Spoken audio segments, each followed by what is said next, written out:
Guys, so today, Team Encore is live with a very, very special guest. It is none other than the seventh overall pick in the 2018 NFL Draft, the stud, the man, the myth, the legend, Josh Allen. Thank you for being on. Really appreciate it. Very cool to have you. I think you are easily our biggest name so far on the show. So welcome. Yeah, well, thank you, Brett. I appreciate the generous entrance and monologue there. But no, it's a pleasure and an honor to be a part of the Encore team, and I'm super excited. And what's going to be a long future for the partnership that we have, and a lot of great things coming our way. Yeah, 100%. So for everyone who's going to be watching this for the first time, he's not only an ambassador, but he's a shareholder. So now when he goes to the course, when he's, not just beating people on the football field, but he's actually on the course with some of these other guys in the NFL, he can actually tell them, I own a part of this golf ball company. I mean, that's pretty spectacular, but it's a really unique relationship for us too, which we'll get into a little bit later, but you have just a fascinating story overall. I remember, one of the things we talked about when you came in to meet us during the bye week last season was just kind of the synergy as far as, the underdog mentality. I mean, Buffalo's an underdog city.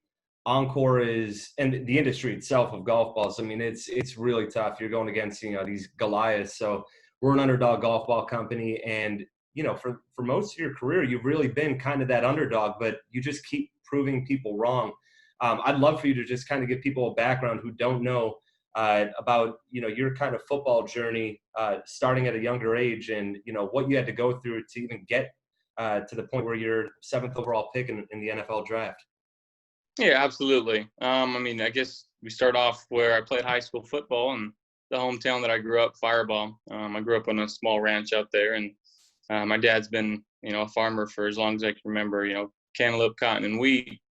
I'd be out there helping him, and just kind of seeing him wake up in the wee morning every day, and coming home late at night and just being exhausted, but always making sure that food is on the table and that his kids had whatever that they had necessary. So my dad grew up my biggest role model, just because the fact that he worked for everything he had, and he was so generous and he so selfless in putting his family before himself. So I guess that's where I'd start. But then I went to high school. Long history there too. My dad's father actually donated land for the high school. The gym is named after him, A.E. Buzz Allen Gym. It was just this long story about how our neighboring town was the only high school, and our kids from Fireball were going to this town, and they weren't getting treated fairly, and as far as the sports go. So my dad's dad took initiative to kind of, build their own high school so they can have their own kids kind of bloom with where they're planted. And that's a big saying. My dad's always, kind of told me, bloom where you're planted. So my high school is about maybe 600 kids. It's very small town, small town feel, small community. Not many people get out to play collegiate sports. So it was a little bit of an uphill battle. I went to high school there and we weren't great freshman, sophomore, junior year. Senior year, we went 10-2 and knew that I could play with the big boys in Division I college, but no offers came around. And I emailed D1s, D1AAs, D2s, and even D3s looking for something, and nothing came of it. So I decided to take the junior college route, and I made a vow to myself that I wasn't gonna let my parents pay for my college. That I was gonna show them I want to pay them back for everything that they've done for me. So went the junior college route, still didn't start the first couple games. Coming from the high school that I did, I was always the man, always the guy that played and never sat and watched. And it was a very humbling experience. I was disappointed, but I was also very hungry. And that chip still kind of drives me today. But once I got my shot in junior college, I took it and ran with it, and only needed 6 games. And still, I thought the offers would start rolling in, and there was really only 2. It was Eastern Michigan and University of Wyoming. And they actually scheduled me to visit on the same weekend, and I couldn't go to Eastern Michigan's. So they pulled my offer, and I was really left with one, University of Wyoming. My first start there, I'm excited, I'm pumped. It's been a long, year and a half of not knowing where I was going to go. I'm finally there, and 13 plays into the game, I tried to run over safety and shatter my collarbone in about 7 or 8 spots. So all the highs and the lows, the ups and downs, I mean, it built this path for me that's unlike anybody else's. And, I cherish every moment that I've had, and going to University of Wyoming and meeting, my best friends that I still, keep in contact with today. And I'm going to go see them for 4th of July in Denver. And, I talk with them every day. So the path that was laid out for me was the one I was supposed to take. And I wouldn't go back and change anything, but I come back the next year. I'm hungry. I didn't let the collarbone really put me in too big of a damper. And it allowed me to kind of get bigger, faster, stronger, and learn the playbook a little more. And, I was fortunate enough to be on the team that took Wyoming to their first Mountain West Conference championship in, I think it was like 20 some odd years. Wow. So we had a great team that year. The next year we won another 8 games, and first time winning back-to-back games, or back-to-back 8-win seasons. And I think since 1996, the year that I was born. I could be wrong on some of these stats, but I think I remember something like that. So I declared a year early of eligibility, ended up with, the franchise that is known as the Buffalo Bills. And I can honestly say I wouldn't want to be anywhere else, and I'm exactly where I'm supposed to be. Yeah, I mean, it's unreal, because you actually answered so many of my questions that I had leading up. I was curious, I knew you grew up on a farm. I knew you worked for your mom at the restaurant that she operated. And I can only imagine, anything you hear about somebody who grew up on a farm is just how they're kind of born into having DNA of hard work. And, you talked about your dad being such a role model. Now, you have 2 sisters and a brother as well. Are they around the same age? Are you the middle, youngest, oldest? And are they as competitive as you? Because I would assume that sibling rivalry would have to have fed into the competitive nature that has gotten you to where you have, where you are today. Oh, for sure. I'm 2 of 4. I'm the second oldest. My older sister is the head campaign manager for Man and Woman of the Year at Leukemia and Lymphoma Society at the Fresno chapter. Wow. Younger brother just got a job down south. He just graduated from Fresno State, so he's now in force, and he's my best friend. He's definitely as competitive as I am, and I would not be here without him. We pushed each other along the way growing up, and we got into our tussles and our fights, but that's what brothers do. But we love each other, and I wouldn't trade him for anything. And then my youngest sister, McKenna, she's now 19, going into her sophomore year at the University of Arizona. So my parents were awesome for us and awesome with us, and they kept us busy in a lot of different things. And my mom and dad, they made everything a competition. Who could clean their the fastest. Every time we took a trip, it was the Golden Broom Award.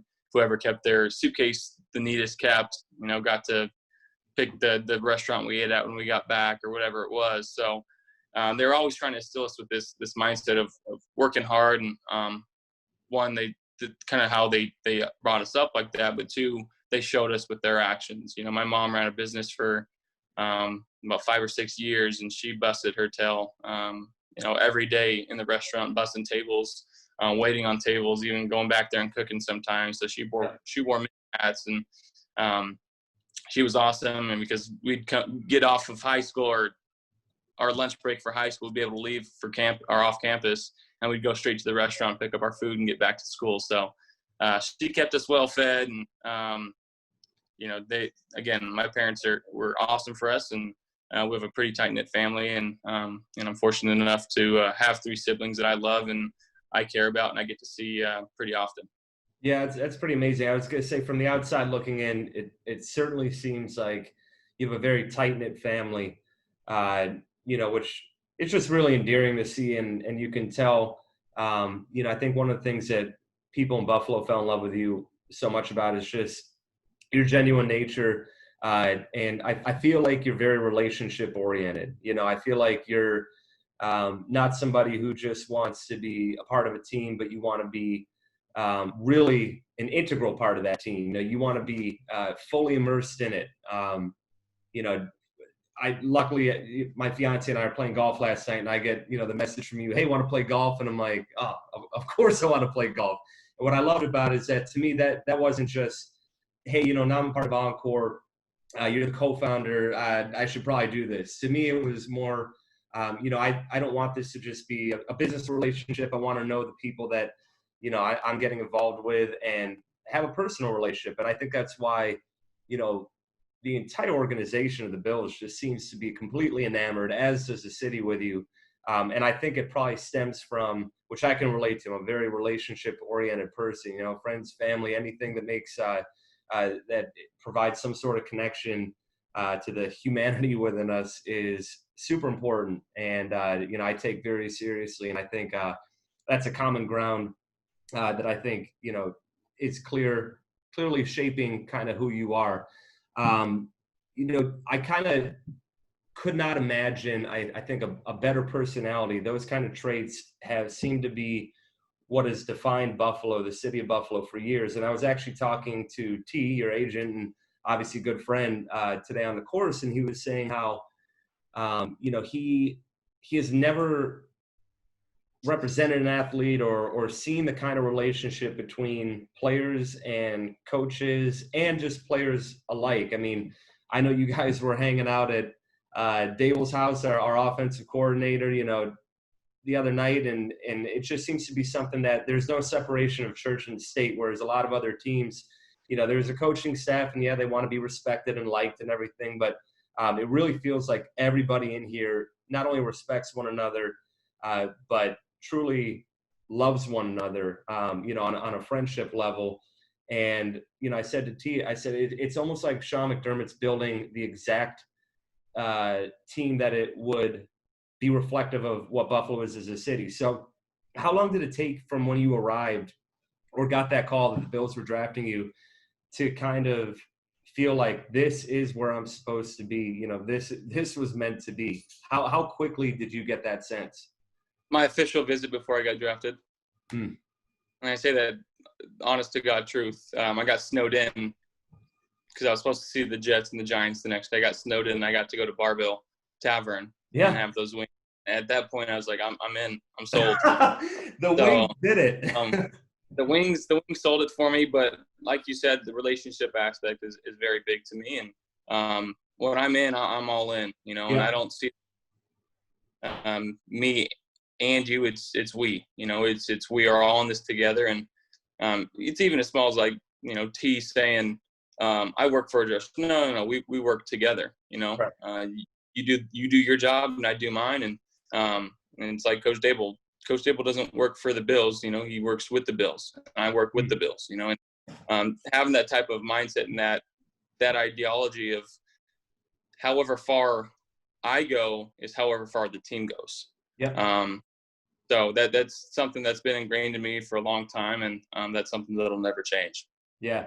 All right. So behind every good man is an even better woman, and I'm totally gonna set you up. I'm like teeing this up for you, Josh. Do not mess this up. You're ready to get brownie points right here. Tell us about Brittany. I thought it was unbelievable that you said you guys met at 8 years old. So what's it like, having, now being in a relationship with somebody that you've known your entire childhood, but also to have somebody who's right by your side and supporting, and to go through this entire journey, because you have had so many ups and downs. There's so many, I can relate with Encore. There have been so many times where we almost had to shut it down. We couldn't get the investment capital we needed. We couldn't do this, couldn't do that, couldn't get the USGA to, rule the ball as conforming, whatever it was. I can only imagine that has made you guys stronger, but just, curious as to your history, your relationship with her, and you can tell us how wonderful she is. Yeah.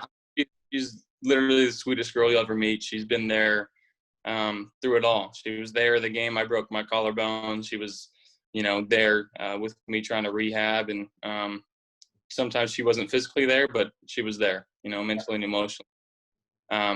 It's something that, we met, like you said, when we were about 8 years old, and our parents became pretty good friends, and we kind of talked throughout high school, and then finally in college kind of made things official. But no, she's seen it all. She's seen the good, she's seen the bad, and she's still with me. So I wouldn't trade her for the world, and she's awesome. She does everything that needs to be done and everything that I should do and that I don't do, and she keeps me she keeps pushing me to be a better person. That's what I truly love about her.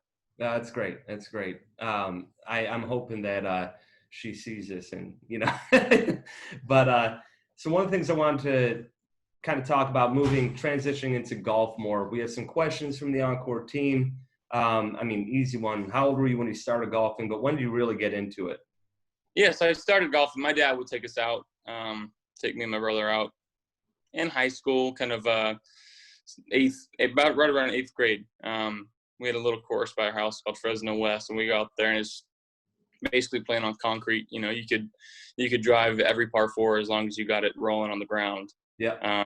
But it wasn't serious for me. But I loved growing up watching Tiger Woods, and I loved, watching Lefty, and those guys go at it, and even like VJ Singh, I vividly remember watching matches with them. So it's always been a huge passion of mine, and I know it's not like my chosen profession, but it's something that I feel like anybody can go out there and play 18, and it's a good time to spend with loved ones. It's a good time to spend with buddies, and get your mind kind of off of something that might be bothering you. So it's a great pastime.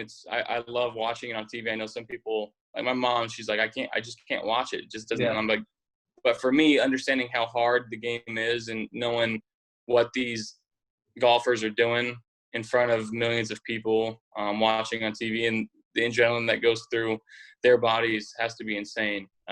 So I have a huge appreciation for it. And but I really started to get into it probably about 4 years ago in college. And I got the bug. The bug. Yeah, man, it's a fun time. So I'm kind of curious, this was a question from someone else, but I had the same one.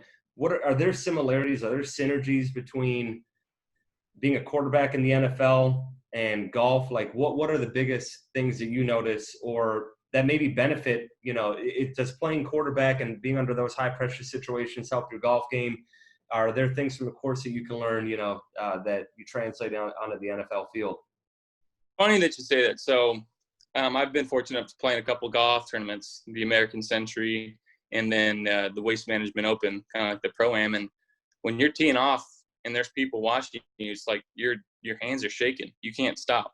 Yeah. And it's like taking the first snap of your first start. Like it is that gut wrenching, is that scary. You're like, what if I shank one? What if I put one right into the crowd? What if I hit somebody? Like I'm going to feel so bad. And like this is all running through your mind. And I couldn't imagine the pros, like their galleries that get so big and that, their tee box is so narrow and these people are just in as high as they can be. It's just like for them to be so precise and put the ball where they need to be. It's unbelievable. But there's been a lot of similarities that I found within golf and being a quarterback. And I think it's really to do with the hips. And I feel like the better I golf, the better the better I throw. Because it's all thing of throwing. And I think golf kind of follows the same pattern. So it's weird, and it's something I can feel. I might not be able to see it, and I don't know if it actually translates, but I know for a fact when I throw the ball well and I'm turning my hip over and I'm getting it through, and when I get in the golf course and I try to emulate that type of motion, things work out for me.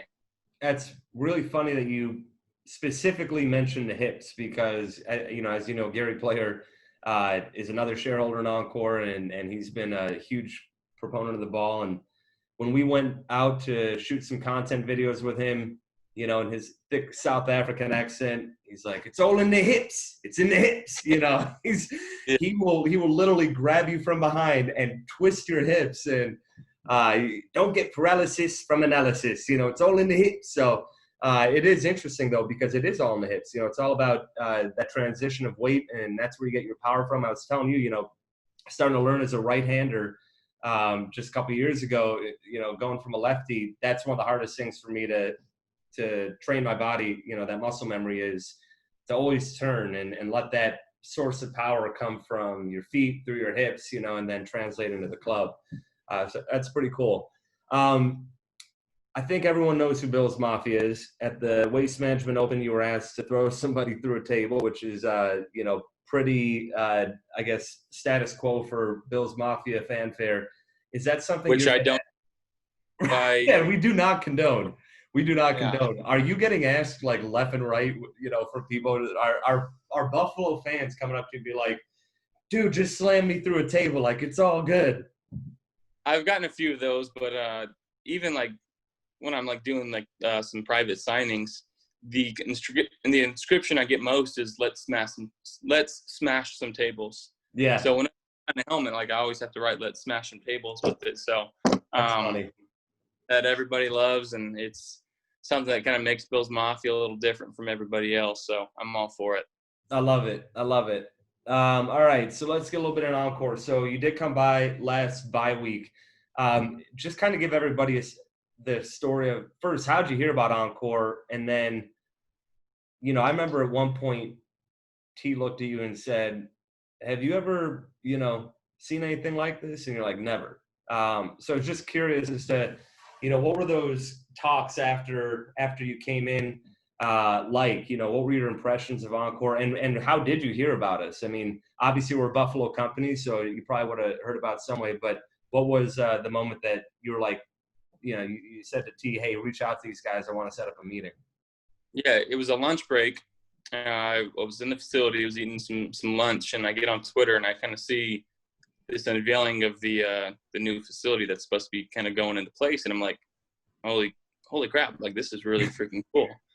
So I'm like sitting there talking with Harrison Phillips, and I'm just gonna send this to T. Like I don't even like want anything to do with it. I just think it's freaking cool. So I sent it to T. He's like, you know what? I'm gonna reach out to him. And I think that's kind of where the ball started rolling there, and we got to come to the office and just kind of see, one. I mean, you guys don't have a whole lot of employees, and it's just like this whole process, like with the amount of people that you do is like amazing to me. It was like this amount of manpower, what you guys were able to do. Like, I just imagine if like just more people got on board with this. Yeah. And two, I think it's going to be great for the city of Buffalo to have this facility as some place for people to go and do something else and find something fun to do, and obviously get involved in the sport of golf that maybe people didn't have the access to before this. So I think it's an awesome thing what we are doing now. The ball, like obviously I've gotten to play it and it plays great. It's the only ball that I'm going to play. And I'm just super excited again to be working with you guys. Yeah, it's awesome. We appreciate it. I mean, we all know that the real reason you joined was because of my mom. I mean, that's right. Yeah. You too. Sparks were in the air. I had to tell you to back off. Stop hitting on my mom, bro. Like, let's go. This is the first time, have a little respect. Brittany wouldn't like it, but I kept getting weird 716 number. I got some weird voicemail, so I think I know who it was now. Oh man, my dad's not going to want to watch this one. All right, well, I'll take care of that on the side. Don't worry, I'll smooth things over. So you did play the Elixir obviously for the last several months, and then over, I think it was like a month ago maybe, we sent you what is a newest creation, which is the Vero X1. So you got a chance to play that a little bit, and that will be launched very soon, probably in the next 2-3 weeks.